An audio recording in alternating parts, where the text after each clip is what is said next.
Bangkal Barangay Captain Eduardo Quizon mipasabot nga buot lang niyang protektahan ang iyang mga konstituente batok sa COVID-19. Hinungdan nga wa niya tuguting makasod ang mga sakop sa BMO atol sa distribution sa UCT kagahapon.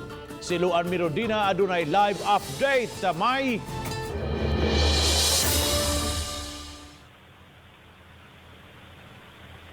Bob, medyo nalangan sa makajot kagahapon ang distribution sa UCT dito sa Barangay Bangkal. Human gidid-an ang mga sakop sa BMO nga makasulod sa covered court diin gipahigayon ang distribution.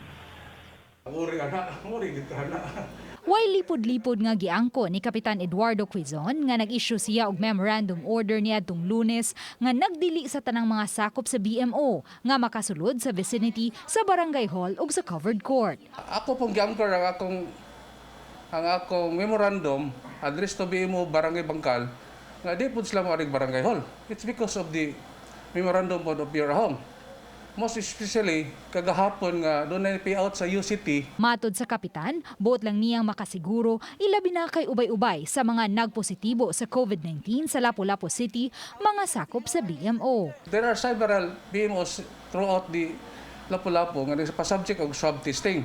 Sila ang taga-Bangkal o sila subject og swab testing. So therefore nakuwori.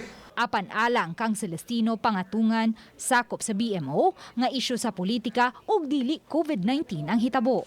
Ang contact tracing sa katong mga persons nga na positive, mo to sila mga monitoring BMO staff dito na assign sa main office. So pag contact tracing na to, sila mo igipa-swab test ang katong na-contact atong those persons. Whereas kita, nara kita sa atong barangay.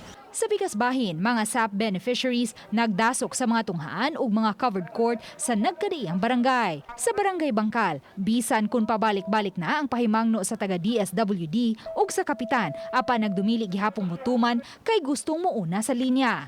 Kadto lang may mga priority number ang makasulod sa covered court, apan sa gawas, gadasok ang mga tao. Bisan mga senior citizens, nagpainit aron lang makalinya.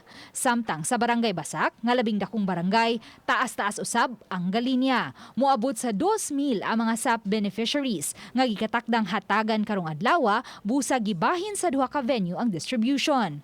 Apan ang linya miabot gihapon daplin sa karsada. Pasado alauna na nasugdan ang distribution. Ready na gyud.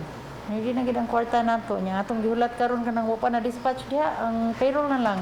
Tuwa pa process pa sa counting.